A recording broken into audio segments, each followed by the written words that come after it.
When I was a little boy, I knew when I grew up to be a man, I would accomplish wonders. Now, when I'm a 24-year-old adult, I can't say the same. But I don't give up. Within me, the child is still alive, barely breathing, but alive. And I'm gonna make sure he survives.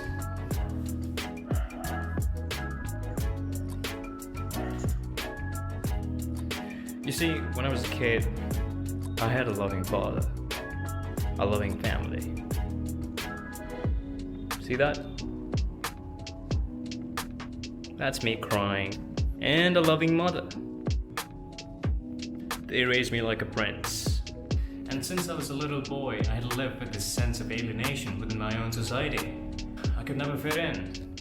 And one of the friends in school gave me the nickname Misfit. As I grew older, I could not concentrate on a particular thing. It seemed almost impossible to pay attention to whatever I was reading or whatever I was studying. Slowly it got worse. I couldn't pay attention to anything that I wasn't interested in, but I did like science. Not the one that they were teaching in school, but the one I was surrounded by, that I was observing myself. Just like, why is the sky blue?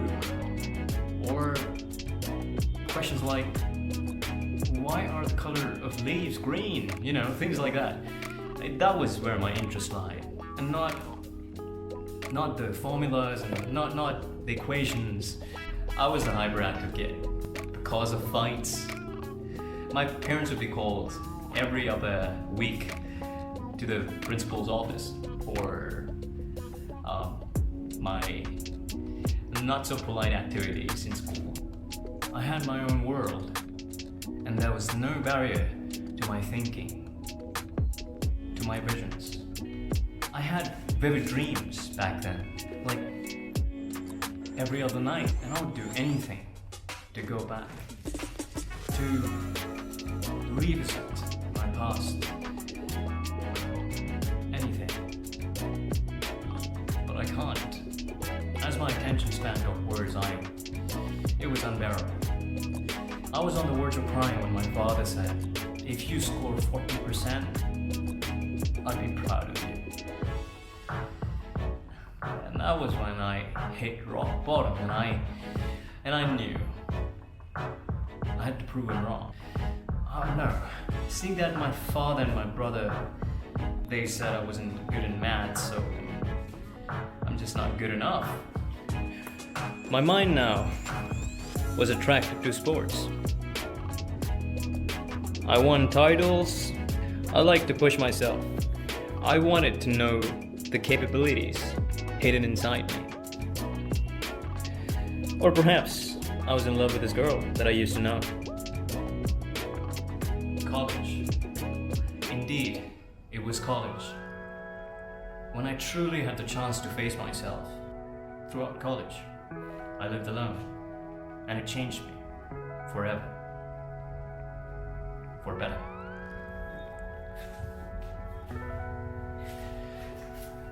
And all of a sudden, I could read books because a beautiful girl that I dated told me, and I'll never forget this, reading books does something magical to you. That's Waiting for Godot. And this is The Plague, right? Oh, sorry, The First Man by Albert Camus. I'll be doing reviews of books, so that's there. And so I read and read and read and read and read. You see that? All of that. This is one of my best collections, I believe that.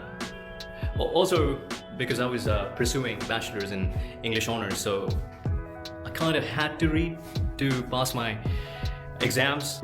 And I can say this with utmost certainty. Reading books did rewire my brain. I thought differently. All of a sudden I was observing things like never before. I was speaking in a different language.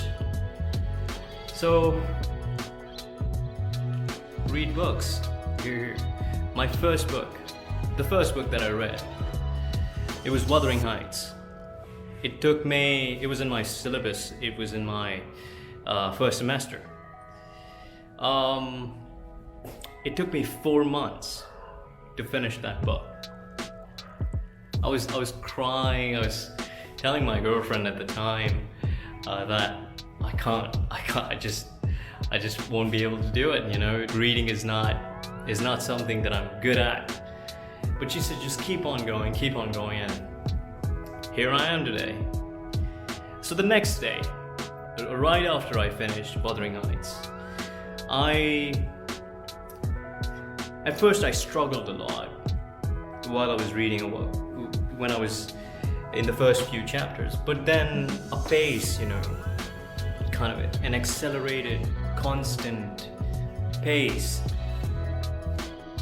It was as though it was established, and I had no trouble further reading the book.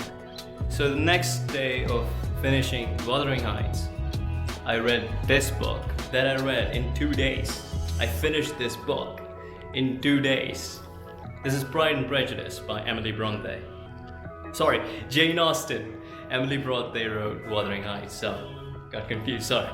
Yeah, so you know what? I realized something. That my attention had something to do with where my heart was, what I was interested in. A tiny break, this is Video Log 2, by the way, so yeah, Video Log 2. I have to keep up with what I was saying. I wrote it all down, by the way, so no cheating. I wrote it all down, and the idea that books does something magical to you, it alone was a reason, a big reason for me to start reading. I was always interested in magic. Where are my cards? I'll show you a magic trick. Hold on, just hold on, right there. Wait. So let's come to the interesting part. During my college years, I worked in a short film as a lead actor. I met this young man in school who had come to teach us kids mime. I was in 11th grade back then, and he had come to teach people mime, and I was very involved in mime. I loved it. I'll put a link down. I'll put a link down. He gave me a lot of roles in that mime. I think I had the most roles, the most number of roles, or at least I'd like to think that. 6 months later, he called me and he said, come to my office. And I was like, casting couch alert. But no, it wasn't like that. He called me and he said, I have to talk to you about a film. And I was like, okay, great. And I thought, going to that office, I thought he's just, you know, he's gonna give me a sidekick, that kind of role. And I was fine with it. That was my first thing, and I was fine with it. And he tells me, I want you to play the lead character. And I was like, okay, no way. But then, and I was like, okay, sure, you know, I'll do it. And then, for some reason, the film took 2 years of pre-production. And then I thought, by the time he gave me the script, I thought, this movie's never gonna be made, you know, but then it did. I'll show it to you. So yeah, right now the film is in post-production, so I can't send you, I can't put a link down below, but hopefully, earnestly, I believe this year I'll be able to show you guys my film. Phone में चल रहा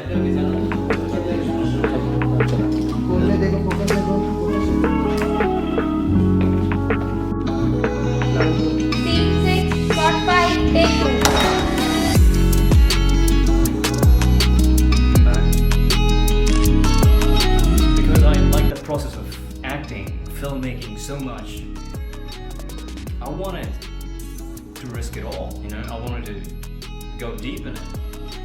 And so during my years in college, so in first or second year, we started shooting for film, and during the third year, everyone was doing internships, and everyone was involved in creating this great CV or resume. And here I was like, dude, hell with it. I'm never gonna do a job and all that, because I believed I'd just move to Mumbai and start auditioning and make my career in this field of work, And so that was what was going on inside my head at that time when everyone was being practical. So I graduated without having done a single internship. I did not apply for placements while people were fighting for it. I graduated without an internships, and that's advice I'd like to give people who want to pursue something risky. I would say have a backup plan. The industry is already filled with nepotism, and it's really hard to get in. So I would definitely say have a plan B, or discover something that could be something else that you could love and that you could work in. It's not just one thing that defines us. There are a lot of things that we can do. But I believed that I could make a living out of acting, and so I risked it all. And that's when COVID happened. I graduated at home. It sucked. It sucked, okay? It sucked. Okay, so I started auditioning right after I graduated. I started auditioning, and so far in every single audition, although I've been shortlisted in a few, but I've been rejected in every single one of them. Some movies were not made for which I was shortlisted, and I thought that I would get the part, but those movies were shelves. And I don't know if I can talk about it because those things are confidential. Here I was. I was being rejected in every audition that I do, and I used to get so excited when I was shortlisted or when I would get a call, and there was a lot of expectation that was there in me that I would definitely get a role, bag a role. I don't know, but I never did, and it's okay. Everyone has their fair share of rejections and pain and whatnot, so it's all right, I guess. But it's not the end of the story. You see, I had started writing when I was in college. I was someone who had told the same girl who told me that reading books reading books do something magically. I told her that I hate writers and that I hate writing. And I thought that writing was the most boring thing in the world. And then here I am. I've completed my 40 pages of my novel. I've completed 3 film scripts, and I'm trying my best to film, to bring my vision to screen. Although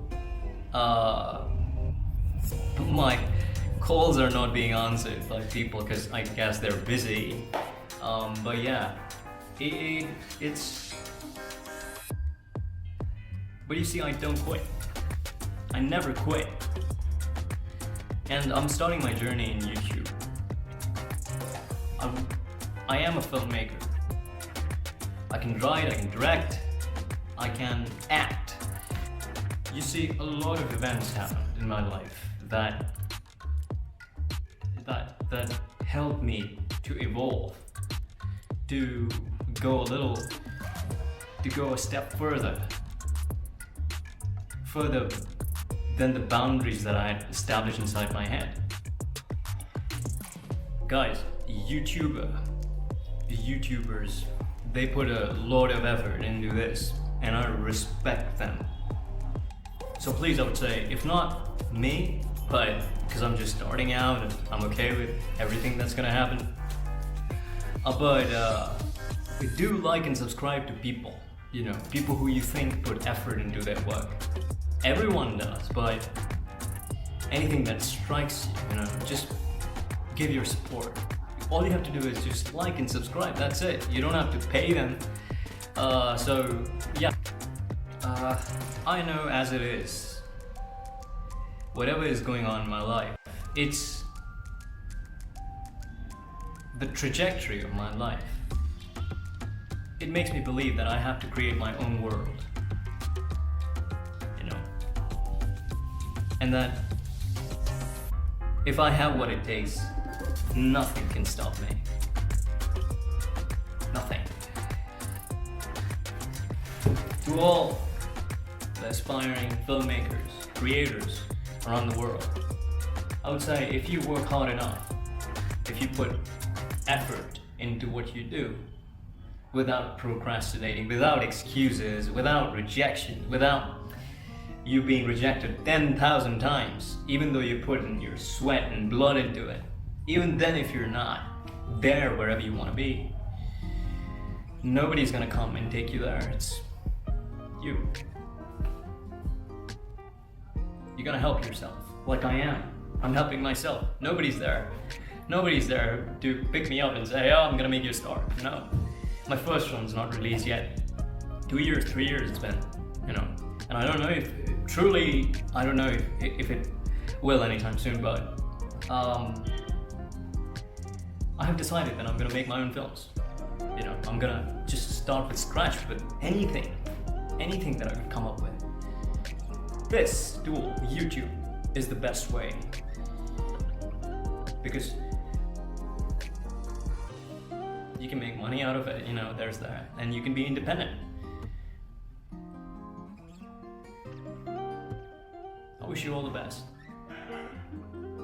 My dog's calling me. Make a nice day.